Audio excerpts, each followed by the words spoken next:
Bueno, he titulado este mensaje El gozo de la comunión cristiana. Y se encuentra en Filipenses 2, versículos del 1 al 11.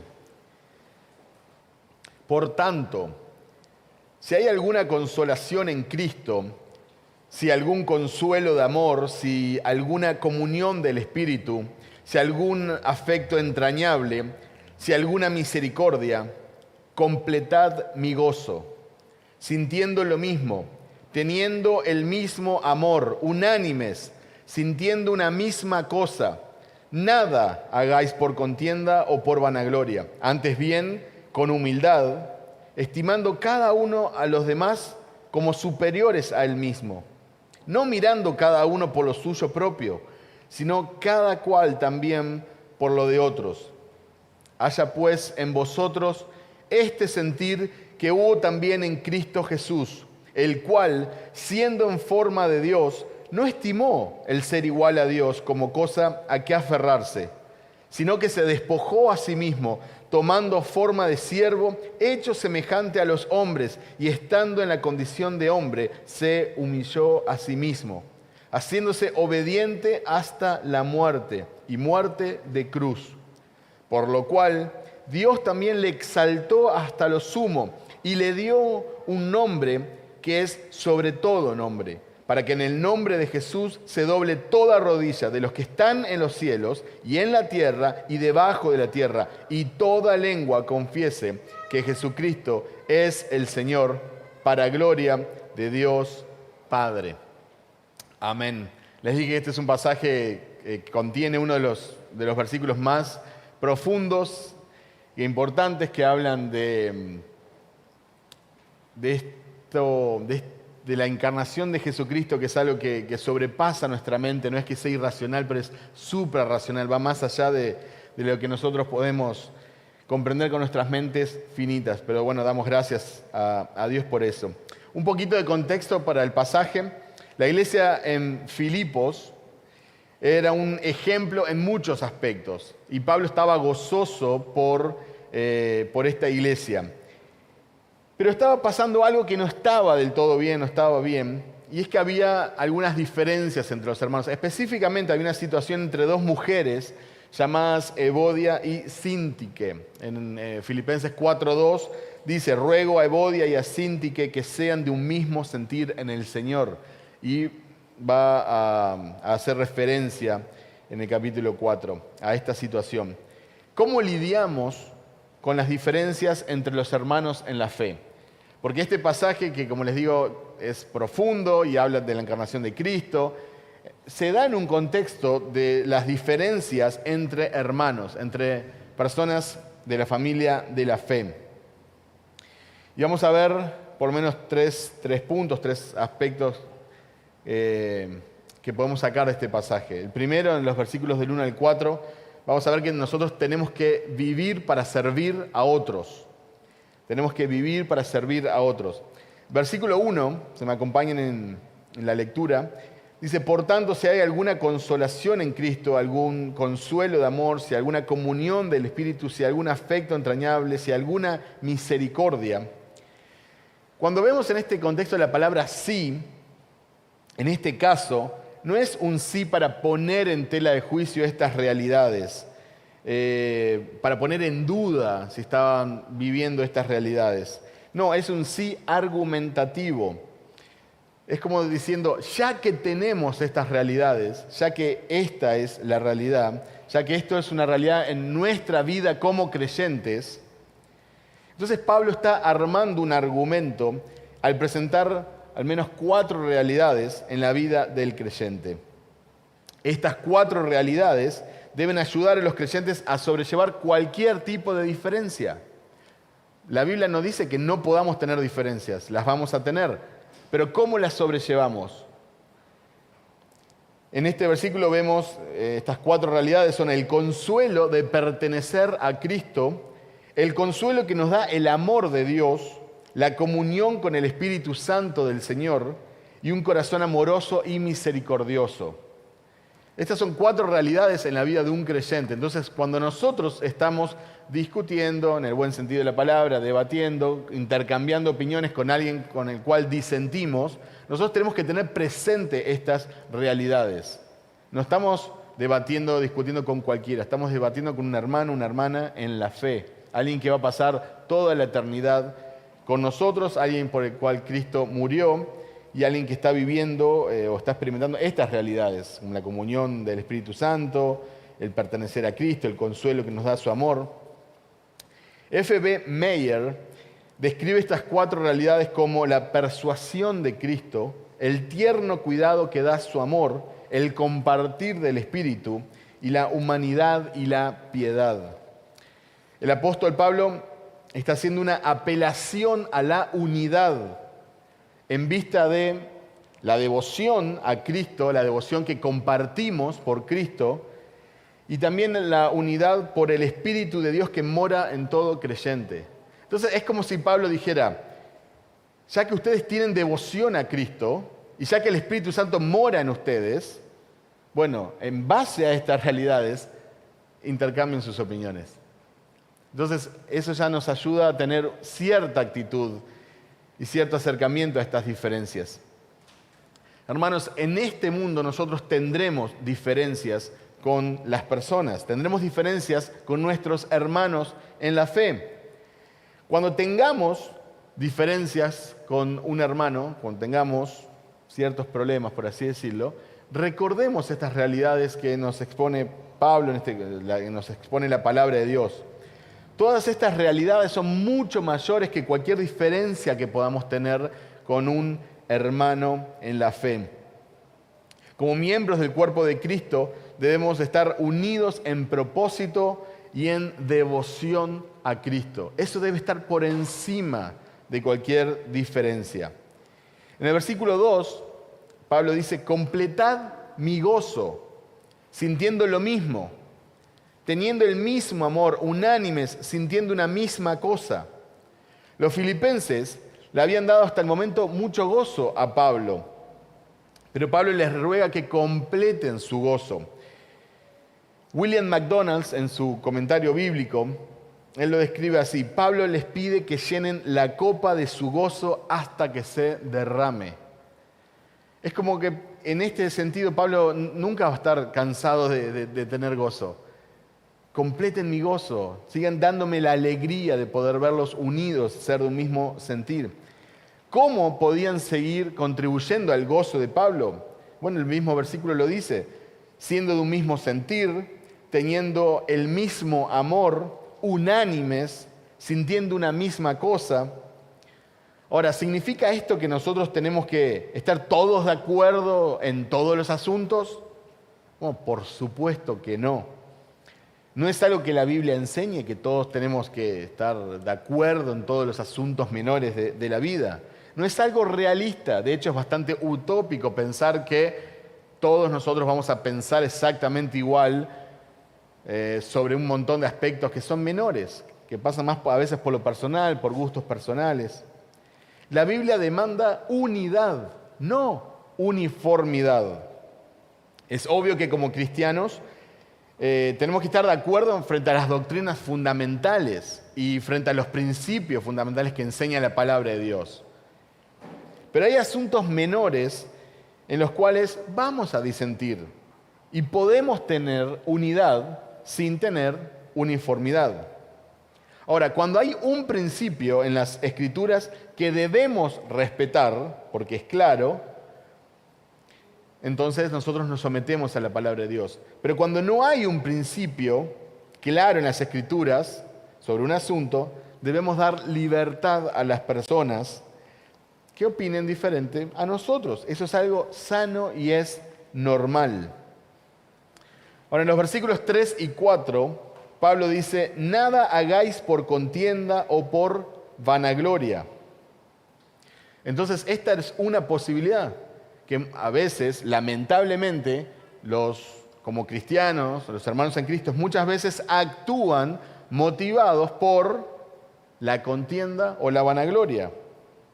Pero Pablo va a poner otra opción, o va a darles una alternativa, el camino correcto, que es antes bien con humildad, estimando cada uno a los demás como superiores a él mismo, no mirando cada uno por lo suyo propio, sino cada cual también por lo de los otros. El problema es que muchas veces nosotros actuamos motivados por estos deseos pecaminosos. Hay personas que aman discutir y les da placer el conflicto. No debería ser así, por lo menos no para aquellos que profesamos a Cristo, pero es una realidad que hay personas que aman estar peleando, discutiendo. Hay personas que parece que tienen un llamado divino para estar discutiendo con los demás.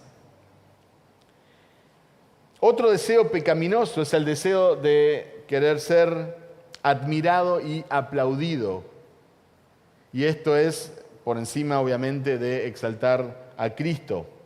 Pablo dice que nada debemos hacer para exaltarnos a nosotros mismos. La vanagloria es todo lo contrario al Evangelio de Cristo. Y la vanagloria es todo lo contrario a la gracia de Dios. La vanagloria pone los ojos en nosotros mismos, no en Cristo. Esto es precisamente lo que vemos hoy en día, por ejemplo, en las redes sociales.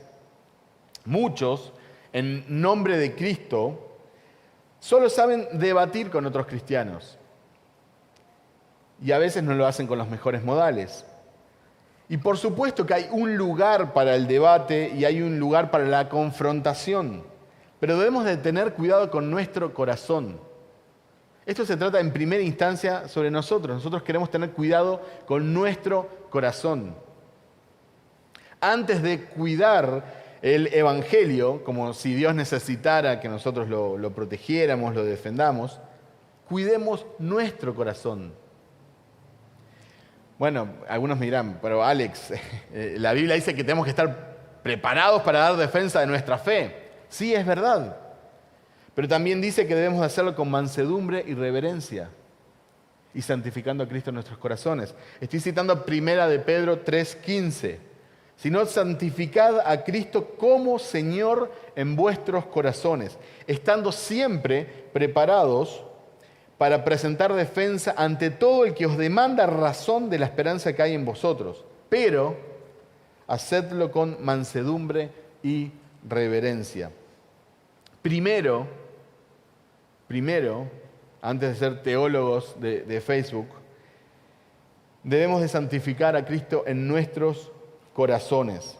En otras palabras, debemos de darle lugar que solo le corresponde a Él en nuestro corazón. Debemos apartar nuestros corazones de la maldad de este mundo y de nuestros propios deseos pecaminosos para el Señor. Debemos apartar nuestros corazones para aquel que es digno de nuestra admiración, de nuestra total y completa admiración, y que de hecho es el único digno. Nosotros lo exaltamos, lo honramos, no a nosotros mismos. Debemos estar preparados para dar razón de la esperanza que hay en nosotros. Es algo que la Biblia enseña. Y que es algo que lamentablemente falta mucho. Muchas veces los cristianos no están preparados para dar razón de la esperanza que tienen. Pero debemos hacerlo con mansedumbre y reverencia. Debemos presentar las razones de nuestra esperanza, pero debemos hacerlo con respeto y humildad. Cuando nosotros perdemos eso, entonces ahí no solo que descuidamos nuestro corazón, no estamos honrando a Cristo, sino también que perdemos probablemente a la otra persona. Colosenses 4, 5 al 6 dice: andad sabiamente para con los de afuera, aprovechando bien el tiempo, que vuestra conversación sea siempre con gracia, sazonada como con sal, para que sepáis cómo debéis responder a cada persona. Fíjense en el contexto. Es para hablar con los de afuera. No está hablando en este contexto de hermanos en la fe, pero con los de afuera. Pero debemos de hablar con gracia, debemos de hablar con sabiduría. Si solo vemos la parte de estos versículos que nos mandan a batallar por la fe, y no vemos la parte que nos manda hacerlo con gracia, entonces quizás es porque tenemos un corazón combativo que ama el conflicto. Y esto es precisamente todo lo contrario de lo que Pablo le está enseñando a los filipenses. Muchas veces no amamos a las personas con las cuales tenemos una diferencia. Simplemente amamos destruir sus argumentos para sentirnos superiores a ellos. Permítanme repetir una vez más esta frase. Muchas veces no amamos a las personas con las cuales tenemos una diferencia. Simplemente amamos destruir sus argumentos para sentirnos superiores a ellas. Y esto es todo lo contrario de lo que está enseñando Pablo en este pasaje. Pablo nos amonesta contra la vanagloria y Pablo nos amonesta contra el espíritu contencioso. Estas cosas son todo lo contrario a la humildad. Pablo nos anima a ser humildes. Dice en el versículo 3, antes bien con humildad. Antes bien con humildad. Nos llama a estimar a los demás como si fueran superiores a nosotros mismos. Ese es el gran problema de la vanagloria, que nosotros nos creemos que somos superiores a los demás. Y por eso merecemos más y por eso nos damos cierto servicio, porque nos creemos en lo profundo de nuestro corazón que valemos más, que somos más. Pero la palabra de Dios nos enseña todo lo contrario. Tenemos que enfocarnos en las necesidades de los demás antes que en nuestros deseos. ¿Se imaginan lo que sería un matrimonio que practicara estos versículos?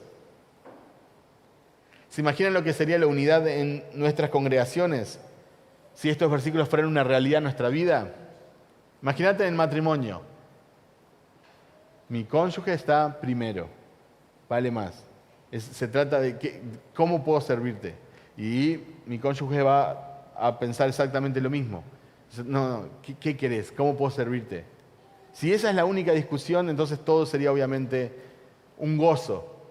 Obviamente a veces en la realidad no es así, pero es hacia donde debemos de caminar con la ayuda de nuestro Señor.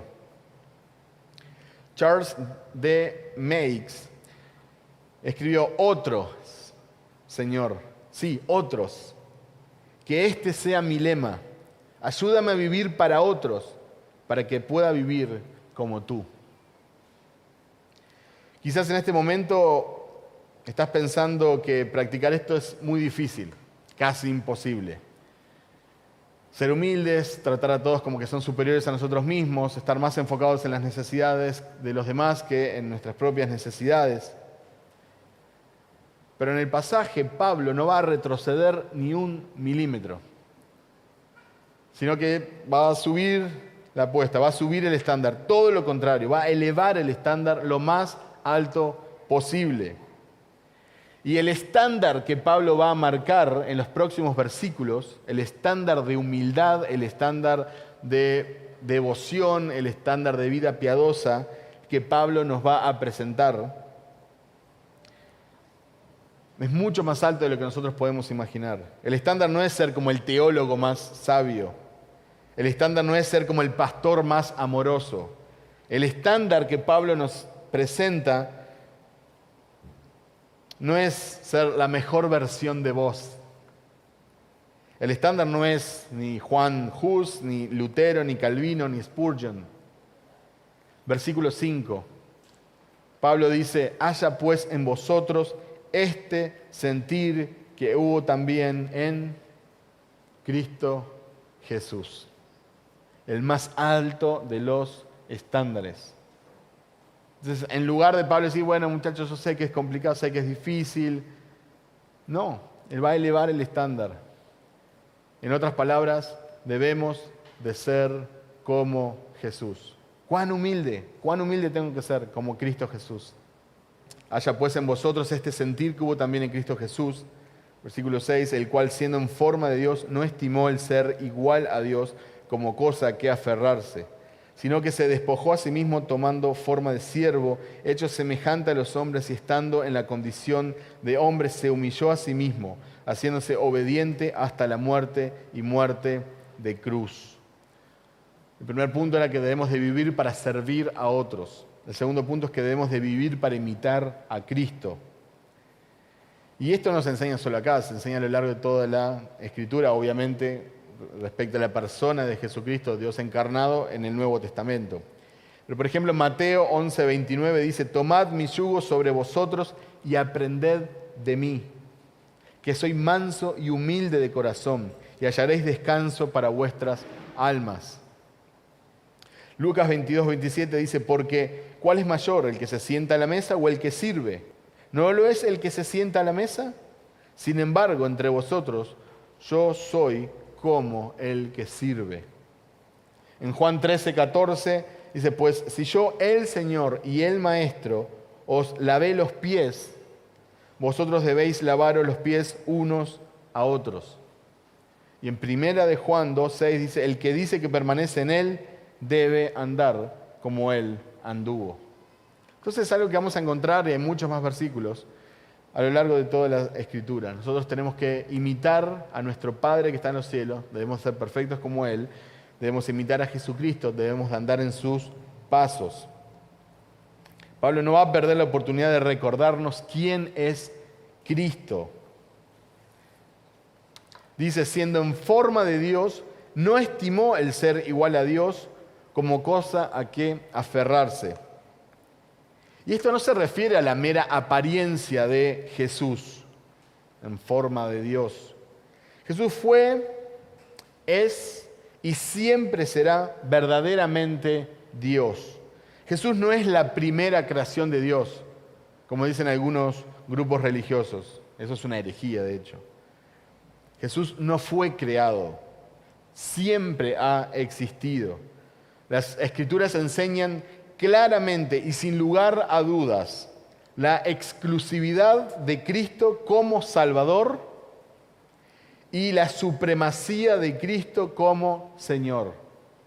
La exclusividad de Cristo como Salvador y la supremacía de Cristo como Señor.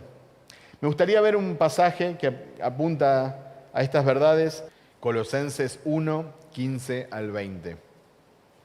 Él es la imagen del Dios invisible, el primogénito de toda creación, porque en Él fueron creadas todas las cosas, las que hay en los cielos y las que hay en la tierra, visibles e invisibles, sean tronos, sean dominios, sean principados, sean potestades.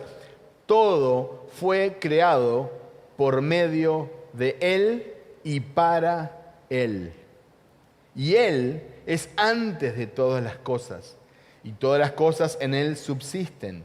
Y Él es la cabeza del cuerpo, que es la iglesia, el que es el principio, el primogénito de entre los muertos, para que en todo tenga preeminencia, por cuanto agradó al Padre que en Él habitase toda plenitud, y por medio de Él reconciliar consigo todas las cosas, así las que están en la tierra como las que están en los cielos, haciendo la paz mediante la sangre de su cruz. Acá hay grupos como los Testigos de Jehová y otros grupos que niegan la deidad de Cristo, agarran esta frase, el primogénito de toda creación, para decir que Jesús fue la primera creación de Dios, cuando todo el pasaje y todo el contexto apunta exactamente a todo lo contrario. Él es antes de todas las cosas. En el principio creó Dios los cielos y la tierra. ¿En el principio de qué? Cuando Dios creó espacio, tiempo y materia. Jesús, el Hijo, ya estaba, ya existía, porque es Dios eterno. Y este pasaje apunta precisamente para eso. Primogénito en este contexto es un título de autoridad. Es un título donde Él tiene la prioridad y la preeminencia sobre todas las cosas. Nunca está de más preguntarnos quién es Jesucristo y recordar: Él es la piedra angular, el primogénito de toda creación, cabeza de la iglesia, santo, juez, rey de reyes, señor de señores, la luz del mundo, príncipe de paz, el Hijo de Dios y el Hijo de hombre, el Verbo de Dios, el Verbo de vida, Alfa y Omega.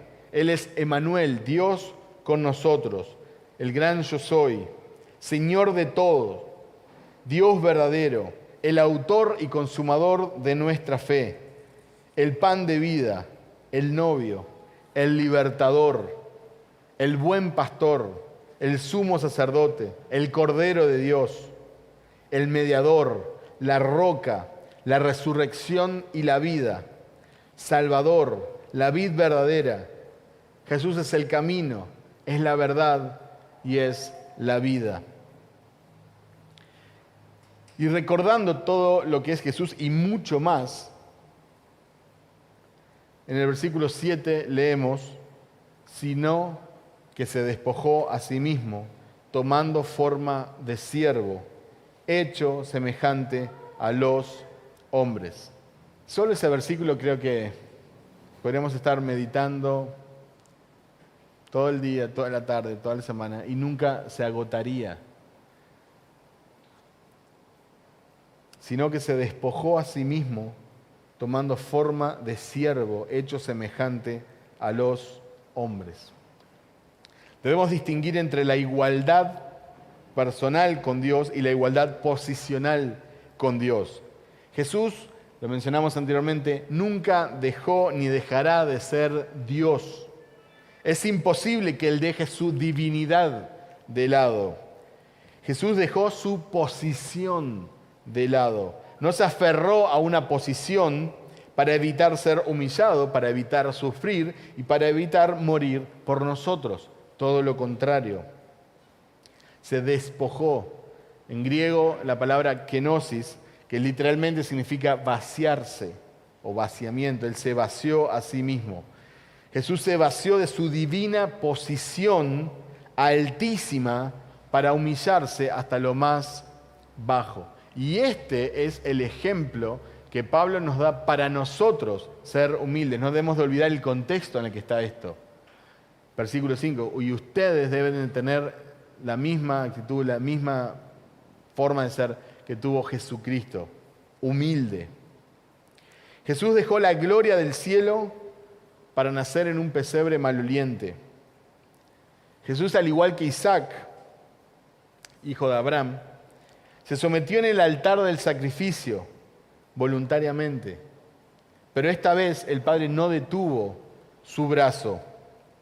Jesús fue destrozado por el Padre y bebió la copa del santo y justo juicio de Dios, el furor del Padre. Jesús, que es santo, santo, santo, y esa es una de las cosas que vamos a hacer en la eternidad, vamos a cantar y a exaltar su santidad, su persona.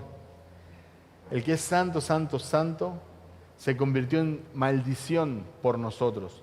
Gálatas 3:13. Maldito todo aquel que es colgado del madero. Está escrito.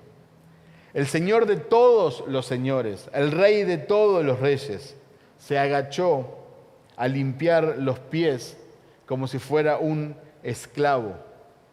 El autor de la vida murió. Y nosotros a veces nos creemos la gran cosa porque tenemos un par de billetes en el banco o porque tenemos un título universitario en la pared. O nos creemos teólogos porque aprendimos un par de versículos de memoria.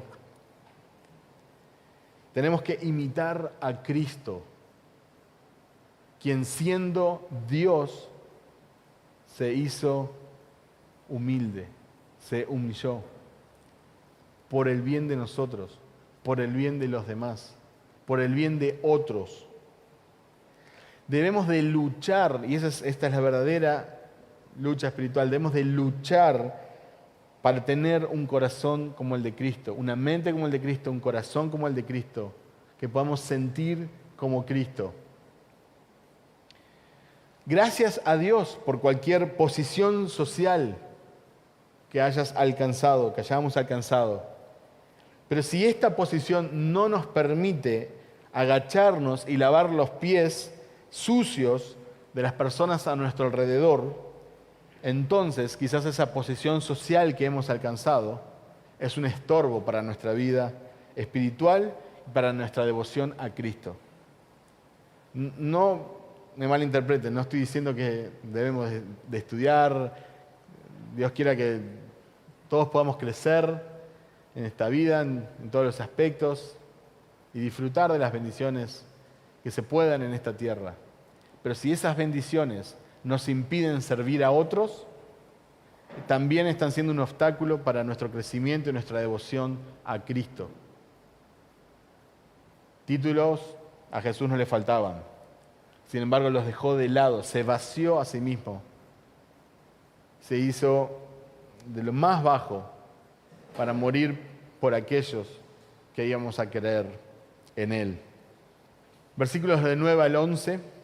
Por lo cual, Dios también le exaltó hasta lo sumo y le dio un nombre que es sobre todo nombre, para que en el nombre de Jesús se doble toda rodilla de los que están en los cielos y en la tierra y debajo de la tierra, y toda lengua confiese que Jesucristo es el Señor, para gloria de Dios Padre. Vimos que teníamos que vivir para servir a otros. Vimos también que debemos de vivir para imitar a Cristo.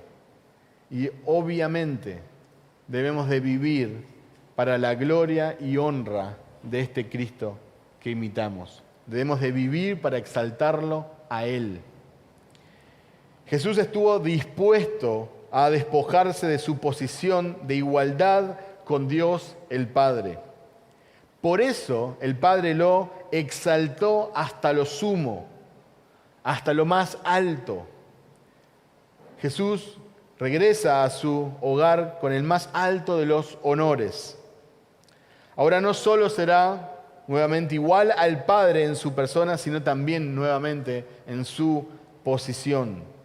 El Hijo tiene el nombre con más autoridad de todo el universo, el nombre que está sobre todo nombre.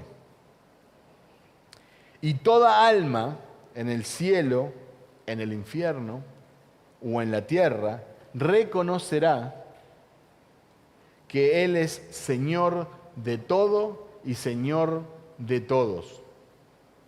Son más de un autor que han dicho que el ateísmo se termina un par de segundos después de morir. No hay ateos en el infierno. Y un día su nombre será exaltado y alabado en todo idioma. En el cielo habrá personas lavadas por la sangre del Cordero, provenientes de todo idioma, de toda etnia, de toda nación. Un pueblo adquirido para alabanza y honra y gloria de Jesucristo. Jesús se humilló, pero Dios Padre lo exaltó. ¿Cuál es la lección obvia y evidente para los filipenses que estaban leyendo estos versículos? Estaban leyendo esta carta de Pablo. ¿Y cuál es la lección para nosotros? Que es la misma que los filipenses. Proverbios 29, 23. El orgullo del hombre lo humillará, pero el de espíritu humilde obtendrá honores. Lucas 14, 11. Porque todo el que se ensalce será humillado, y el que se humille será ensalzado. Santiago 4:6. Pero Él da mayor gracia. Por eso dice, Dios resiste a los soberbios, pero da gracia a los humildes. Y Primera de Pedro 5:6 dice, humillaos, pues, bajo la poderosa mano de Dios, para que Él os exalte a su debido tiempo. Pablo les pedía a los filipenses, completen mi gozo. Y empieza a tratar con estas diferencias que había en la iglesia. Por eso titulé este mensaje, El gozo de la comunión cristiana. Hay un gozo para el Señor, había un gozo para el apóstol Pablo y hay un gozo para nosotros mismos, de ser de un mismo sentir con nuestros hermanos y de saber llevar las diferencias. Siempre pensando en servir a otros, pensando que ellos son superiores a nosotros mismos, viviendo para imitar a Cristo, quien siendo Dios, quien teniendo todos los títulos, quien teniendo toda la gloria del cielo, se humilló a sí mismo, se humilló hasta lo más bajo, hasta la muerte, y una muerte vergonzosa. No es solamente algo romántico que podemos cantar, debe de ser una realidad en nuestra vida. Debemos de caminar con la ayuda del Espíritu Santo del Señor, con la ayuda de la palabra. Nosotros debemos de imitar a Cristo y debemos de vivir para la honra y gloria del Señor Jesús. Debemos de vivir para exaltarlo a Él. Que todo en nuestra vida apunte a la persona de Cristo y no a nosotros mismos, que ese es el corazón de la vanagloria. Y muchas veces eso es lo que nos lleva a tener un corazón contencioso. Es algo que Pablo vimos que ataca. Todo lo que pienso, todo lo que digo, todo lo que veo, todo lo que escucho, todo lo que hago, todo lo que siento, todo lo que soy y todo lo que no soy debe apuntar a la persona de Jesucristo, al nombre que es sobre todo nombre. Y con la ayuda del Señor nos va a permitir tener mejor relación con nuestros hermanos, poder tener más unidad, poder tener mejor convivencia, poder darle gozo al Señor. Y si estuviéramos en la iglesia de Filipenses, ahí estaríamos completando el gozo de Pablo. Que Dios nos ayude y que pueda ser una realidad en nuestra vida. Jesucristo es digno de nuestra adoración, es digno de que lo imitemos y Él nos demanda que sirvamos a otros con la mente y con el corazón de Jesús mismo. Oremos.